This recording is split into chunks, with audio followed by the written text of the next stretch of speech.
This is Optimal Relationships Daily, episode 2185, Dealing with Conflict. Speak Up Before You Blow Up, by Stephen Light with tinybuddha.com. Hello, everybody, and welcome back to ORD, where I, Greg Audino, read from and offer commentary on different articles written by relationship experts, articles that are, of course, designed to offer instruction and help you build better relationships in your own life. And today's is a really good one, especially for the people pleasers out there. Let's learn a bit about how to manage conflict healthily as we optimize your life. Dealing with Conflict. Speak Up Before You Blow Up, by Stephen Light with tinybuddha.com. Quote, "To be beautiful means to be yourself. You don't need to be accepted by others, you need to accept yourself." That's by Thich Nhat Hanh. I aim to please. It's okay, no worries. Please don't worry, it's no big deal. These are some things I've said when interacting with others. The truth was that it wasn't okay, and it was inconveniencing me. I could never voice this to people. What if they didn't like me? Growing up, I learned to be polite and to respect my elders, so I considered it rude to tell someone that what they were asking for or what they were doing is actually not okay. I also didn't want to create any unnecessary problems or conflict. I always seemed to end up doing things I didn't want to do, or helping people with things that they should do themselves. I would get frustrated and annoyed, and end up taking it out on those people who are close to me. Why did I do this? I was sitting in an aisle seat on an airplane once, when a man asked me if I wouldn't mind swapping with him. His friend was sitting next to me, and he wanted to talk to him. The problem was that this guy's original seat was near the back and was a middle seat. I didn't want to do it, and yet I did. I reluctantly smiled and said, "Sure, no worries." I then sat in the middle seat on the flight between two very large passengers, feeling cramped and annoyed. This is when it all started going wrong. It never rains, but it pours.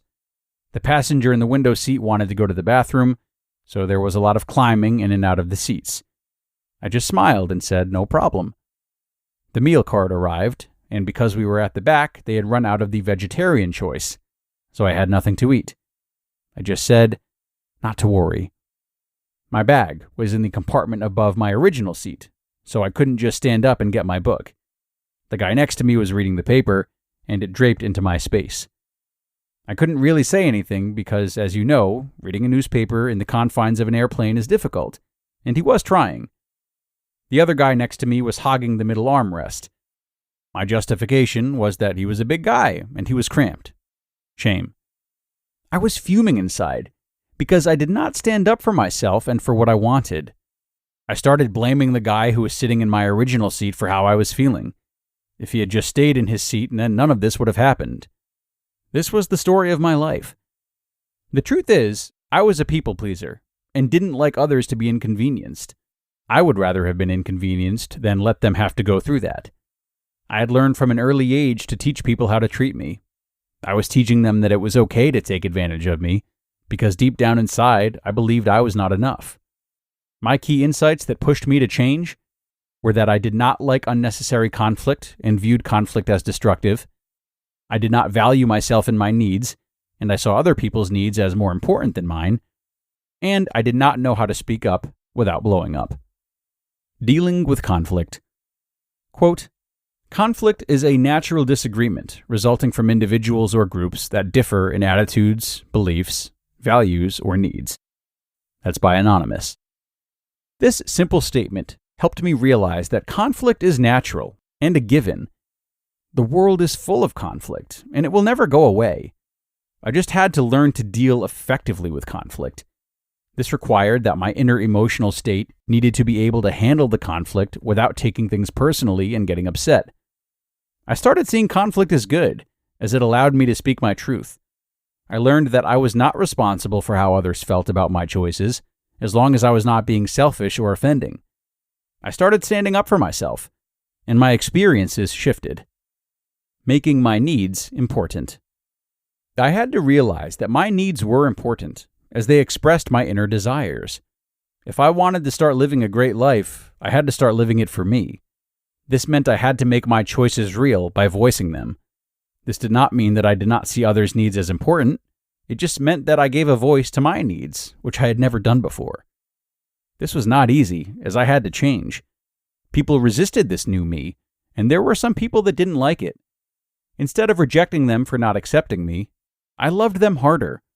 I just ensured that they understood that these were choices for me, and not against them. Speaking up without blowing up.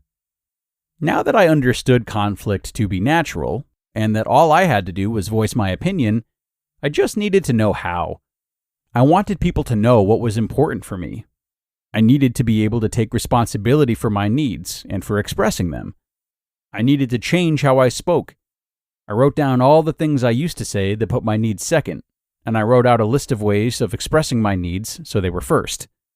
I then practiced these statements and made them so real to me. A few examples include, "Actually, it really doesn't suit me. Is there something else you can try? I really would love to help, but unfortunately I have something that I have to do that is really important for me. Please, may I ask that you respect my choices and don't try to make me feel bad because of them. I do care about you. This choice is for me." The result? I started seeing myself as being enough. When I recognized this and started behaving in this way, the world started seeing me as being enough too. We have to accept ourselves to be accepted by others, and we have to teach people how to treat us. We deserve to be treated like the amazing, beautiful souls we are. You just listened to the post titled, "Dealing with Conflict. Speak Up Before You Blow Up" by Stephen Light with tinybuddha.com, and be sure to stick around for my commentary right after this. Okay, and thanks to Stephen for this one, a post that is definitely good for me, as people-pleasing is one of my personal struggles too.